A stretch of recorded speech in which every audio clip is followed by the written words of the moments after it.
suka menuturkan cerita mulia yang sungguh melebihi impian dunia.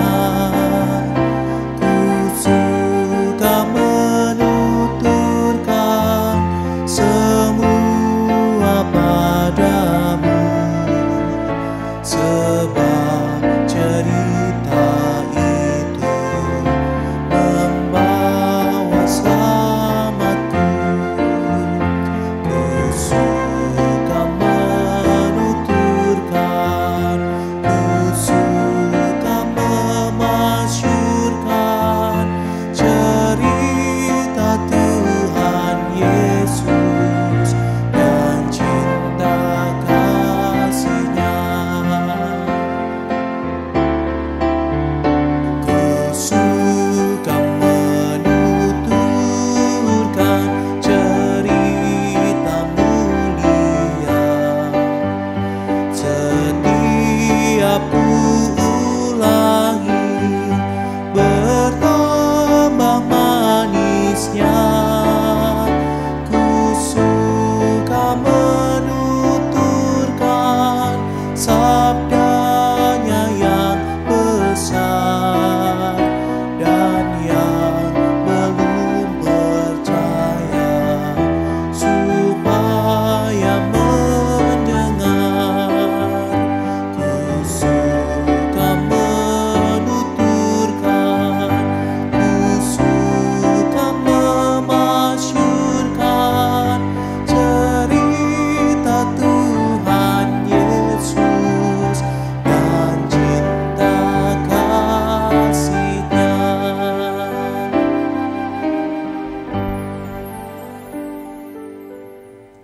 Selamat pagi Bapak-bapak, Ibu-ibu, dan saudara-saudara yang dikasihi oleh Tuhan Yesus Kristus. Senang sekali boleh bersama-sama dengan saudara pada pagi hari ini untuk merenungkan firman Tuhan yang saya beri tema lidahku untuk. Silakan dijawab sendiri, untuk apa? Mari kita bersama-sama berdoa.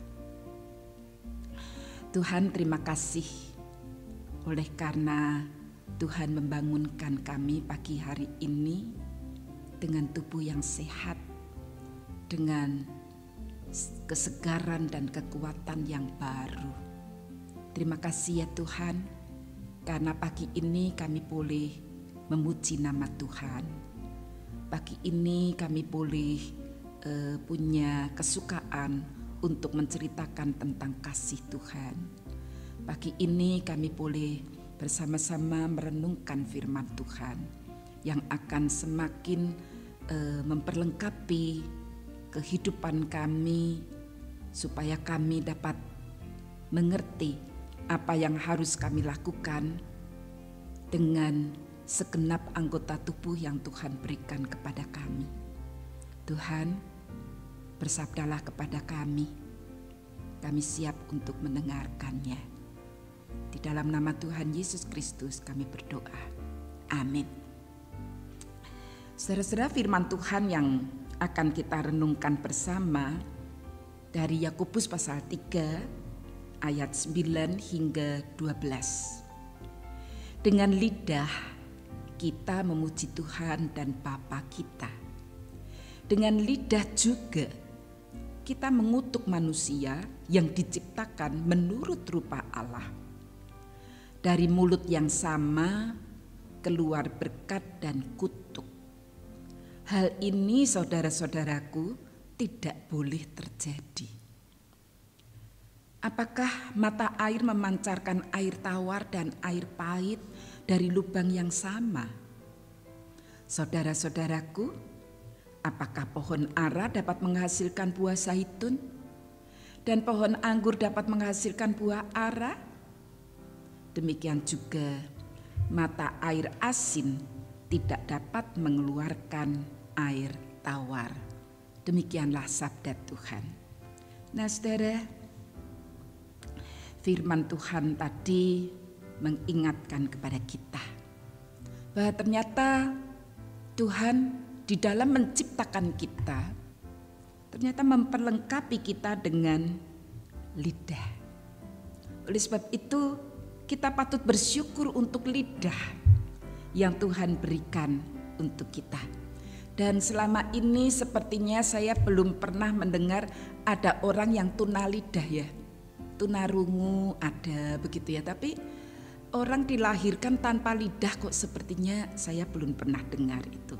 Jadi rasanya Tuhan itu begitu baik, memperlengkapi manusia dengan anggota tubuh yang sangat kecil, tersembunyi, tapi begitu penting untuk kehidupan kita. Dia sangat berguna bagi kita. Lidah. Lidah itu adalah alat bantu proses pencernaan yang mengatur letak makanan di dalam mulut kita, yang mencampur makanan dengan ludah menjadi enzim tersendiri untuk membantu proses pencernaan. Lidah itu juga yang membantu proses menelan, dan lidah itu sebagai alat pengecap juga. Lidah alat bantu proses pencernaan, tetapi lidah juga merupakan alat bantu proses komunikasi. Jadi lidah itu adalah anggota tubuh yang sangat kita butuhkan. Nah, sekarang untuk apa Anda gunakan lidah Anda? Lidahku untuk, silakan jawab sendiri. Nah, lidah itu adalah alat pengecap. Dengan lidah kita bisa merasakan asin, manis, asam, pedas, maupun pahit. Nah, tapi jangan lupa, bukan hanya mengecap rasa-rasa yang ada di mulut kita, tapi firman Tuhan juga mengingatkan kepada kita, kecaplah betapa baiknya Tuhan. Jadi saudara, tahu saja bahwa Tuhan itu baik, itu tidak akan menghasilkan action. Tetapi mengecap,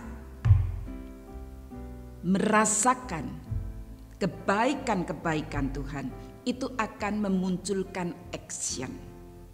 Kecaplah, rasakanlah kebaikan-kebaikan Tuhan. Maka actionnya apa? Yaitu kita akan muncul kerinduan untuk memuji Tuhan. Itulah sebabnya dikatakan dengan lidah kita memuji Tuhan dan Bapa kita. Tapi bagaimana kita bisa memuji Tuhan kalau kita tidak mengecap dan merasakan kebaikan Tuhan? Oleh sebab itu setiap hari mari kita rasakan kebaikan-kebaikan Tuhan di dalam kehidupan kita. Hanya orang yang betul-betul merasakan kebaikan Tuhan sajalah yang bisa memuji Tuhan dengan sukacita, memuji Tuhan dengan tulus hati. Kemudian lidah itu sebagai alat bantu komunikasi. Anda dengan lidah ini dapat mengatakan yang baik dan benar ataupun sebaliknya. Dan apapun yang Anda katakan itu akan berimbas pada diri sendiri. Karena dari perkataan yang keluar dari mulut kita membuat orang akan menilai diri kita. Apakah aku ini sebagai orang baik atau orang jahat? Orang yang benar atau tidak benar? Orang yang bijak ataukah orang yang dungu? Jadi dari perkataan itu orang akan menilai kita. Oleh sebab itu hati-hatilah dengan perkataan-perkataan yang keluar dari mulut Anda. Perkataan apa yang Anda ucapkan itu menggambarkan siapakah diri Anda. Perkataan berimbas pada diri sendiri, tetapi perkataan yang keluar ternyata juga berimbas pada orang lain. Dengan perkataan kita, orang lain bisa tersakiti hatinya, tetapi juga bisa terhibur. Perkataan-perkataan kita bisa melemahkan, bahkan mematahkan semangat orang lain. Tapi bisa juga untuk mensupport, menumbuhkan harapan, bahkan meneguhkan iman. Dengan perkataan, dengan lidah, kita bisa memberkati, tetapi juga bisa mengutuk. Memberkati atau mengutuk. Kita tidak bisa dengan lidah kita ini, kita memberkati si A tetapi mengutuki si Z. Dari mulut yang sama, dengan lidah yang sama, dari lubang yang sama ini tidak mungkin dan tidak seharusnya keluar berkat dan kutuk. Tidak bisa itu terjadi. Jadi sebenarnya apa yang kita katakan itu keluar dari dalam hati kita, dari dalam pikiran kita. Itulah sebabnya dikatakan oleh penulis surat Yakobus ini bahwa pohon ara tidak dapat menghasilkan buah zaitun. Pohon anggur tak dapat menghasilkan buah ara. Oleh sebab itu, mari kita melihat apa sih isi hati kita ini. Kalau selama ini kita dipenuhi dengan kebencian, kecurigaan terhadap orang lain, ya itulah yang keluar perkataan-perkataan yang penuh dengan kebencian. Tetapi kalau saudara selalu mengisi hati dengan firman Tuhan yang mengajarkan kepada kita tentang kebaikan dan kebenaran, terus diisi seperti itu, maka perkataan-perkataan yang keluar dari mulut kita itu pun juga akan merupakan pengajaran bagi orang lain. Ada seorang bocah menjajakan kue kepada seorang pemuda. Om beli kue saya. Si om itu sama sekali tidak berminat, apalagi dia habis makan. Ya. Tetapi karena merasa diganggu, om, tolong om beli kue saya untuk oleh-oleh om. Nah karena merasa terus diganggu oleh ulah bocah yang terus menerus menawarkan kuenya, maka dia tidak membeli kuenya, tetapi dia mengambil selembar uang Rp2.000 dan berkata, dah ini aja deh, aku tidak membeli kuemu, tetapi aku beri sedekah nih. Nah, anak itu berkata, terima kasih om, terima kasih. Tapi segera saja uang itu tidak dimasukkan ke dalam kantongnya, tetapi dia berlari keluar, menghampiri seorang pengemis dan memberikan uang Rp2.000 itu tadi kepada pengemis. Pemuda itu heran dan dengan sedikit perasaan tersinggung dia hampiri si bocah tadi. Dia bertanya, nak, kamu menjual kue kan kepingin dapat uang kan? Kamu kan butuh uang. Mengapa uang itu kamu kemudian berikan kepada orang lain? Tidak kamu simpan untuk diri sendiri. Bocah itu berkata, om, jangan marah ya om. Karena ibuku mengajarkan kepadaku untuk mendapatkan uang dari usaha jeripayah sendiri, bukan dari meminta-minta, bukan dari belas kasihan orang lain. Saudara-saudara, dari pelajaran ini, dari kisah ini kita bisa menangkap sebuah pelajaran. Suatu pelajaran berharga dari seorang ibu kepada putranya, bahwa dia harus mendapatkan uang dari jerih lelah sendiri, bukan atas belas kasihan orang, bukan dari meminta-minta. Pelajaran itu begitu tertanam, perkataan ibunya itu tertanam dalam, disimpan dalam hati bocah itu. Dia lakukan itu. Dan ternyata pelajaran itu berlanjut juga kepada orang yang ia jumpai. si itu kemudian membeli semua kue dari bocah itu karena dia merasa dia mendapatkan pelajaran yang penting. Bocah itu mengatakan bahwa kue itu adalah buatan ibunya dan dia harus menjajakan, dari situlah dia dan ibunya akan mendapatkan penghasilan. Saudara, bagaimana dengan perkataan-perkataan kita sebagai orang tua terhadap anak, kakak terhadap adik? Perkataan apa yang keluar dari mulut kita? Apakah berisi pelajaran-pelajaran yang bermanfaat supaya itu terus berlanjut untuk generasi penerus kita? Biarlah perkataan-perkataan yang keluar dari mulut kita merupakan berkat bagi orang lain. Dan jangan pernah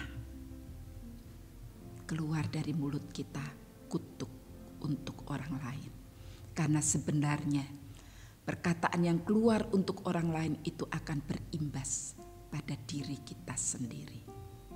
Mari kita mengucap syukur untuk lidah yang Tuhan beri. Mari kita mengucap syukur kepada Tuhan untuk hati yang boleh menjadi tempat hal-hal yang baik, yang benar, yang boleh keluar dan terucapkan dari mulut kita. Mari kita berdoa. Tuhan, kami bersyukur untuk lidah yang Tuhan berikan kepada kami. Kami bersyukur firman Tuhan mengingatkan kepada kami bahwa dengan lidah ini kami bisa menggunakannya untuk hal-hal yang baik, untuk hal-hal yang berguna bagi orang lain. Bahkan kami bisa terus-menerus memuji Tuhan karena kami merasakan kebaikan-kebaikan Tuhan. Tolong ya Tuhan, agar kami terus mengisi hati kami dengan firman Tuhan yang berisi pelajaran-pelajaran yang sangat bermanfaat. Tolong Tuhan agar kami sungguh bisa mengisi hati kami dengan perkara-perkara yang baik dan benar. Sehingga itu akan keluar, terungkap, tercetus dari perkataan-perkataan yang keluar dari mulut kami. Tuhan, kami mau agar perkataan kami bisa menjadi berkat bagi orang lain juga. Kami mendoakan bagi saudara-saudara kami yang sedang menderita sakit, yang harus menjalani pengobatan dalam waktu yang cukup lama. Tuhan, teguhkan iman percaya mereka, terutama untuk anggota keluarga yang mendampingi. Pasti ada rasa bosan, jenuh, capek. Kiranya Tuhan kembali memberikan kesegaran yang baru, kekuatan yang terus diperbarui oleh Tuhan. Tuhan, isi anggota keluarga mereka itu dengan kasih Tuhan, sehingga mereka dapat melayani dengan penuh kasih juga. Terima kasih ya Tuhan. Kalau Tuhan juga selalu memberkati keluarga-keluarga yang mengalami kesulitan secara ekonomi, biar berapapun yang mereka dapatkan dari hasil kerja mereka sepanjang hari, tapi biarlah Tuhan memberikan hikmat kepada mereka. Biarlah Tuhan tetap memberikan semangat mereka untuk bekerja dan beri kemampuan mereka untuk mengelola berapapun uang yang didapatkan untuk mencukupkan kebutuhan keluarga. Tuhan, kami serahkan juga untuk sekolah-sekolah Kristen. Biarlah para pendidik, guru-guru Kristen boleh selalu memberikan pelajaran-pelajaran yang benar bagi anak-anak didik. Karena pelajaran perkataan mereka itu tertanam dalam hati anak-anak didik. Dan itulah yang akan mempengaruhi, membentuk tingkah laku anak didik mereka. Terima kasih ya Tuhan. Kami mendoakan untuk majelis jemaat di dalam terus berusaha membuat program untuk pembinaan iman jemaat. Kiranya Tuhan akan memberkati majelis jemaat, pendeta, para penatua, juga para aktivis gereja, pengurus komisi, kiranya Tuhan akan pakai mereka semua untuk menyusun program yang sungguh-sungguh bermanfaat untuk membina iman kami. Terima kasih Tuhan. Kami juga mendoakan untuk masa-masa menjelang penetapan capres-cawapres dalam waktu dekat. Kiranya Tuhan akan menolong supaya kandidat ini betul-betul boleh memikirkan program-program yang bermanfaat bagi kemajuan negara ini. Tuhan, kiranya Tuhan tetap memberikan kesehatan yang baik bagi Bapak Presiden, Wakil Presiden, dan dengan hikmat dari Tuhan tetap bisa terus membangun negeri ini. Terima kasih di bawah pemerintahan Pak Jokowi, Indonesia boleh mendapatkan nilai yang positif di mata dunia. Terima kasih ya Tuhan, kami mau serahkan apapun yang akan kami kerjakan sepanjang hari ini di dalam berkat dan pimpinan Tuhan. Biarlah kami melakukan yang benar. Kami boleh bekerja untuk menyambut berkat Tuhan. Terima kasih Tuhan, di dalam nama Tuhan kami Yesus Kristus kami berdoa. Amin. Selamat pagi, selamat berkarya, Tuhan memberkati.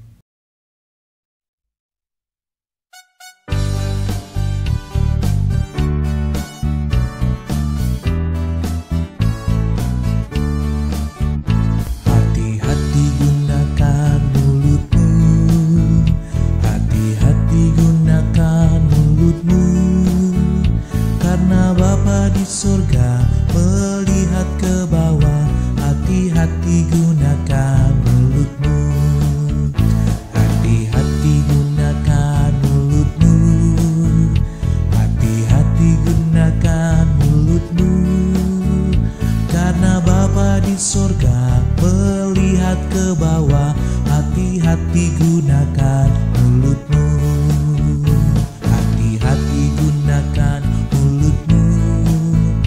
Hati-hati gunakan mulutmu. Karena Bapa di sorga melihat ke bawah, hati-hati gunakan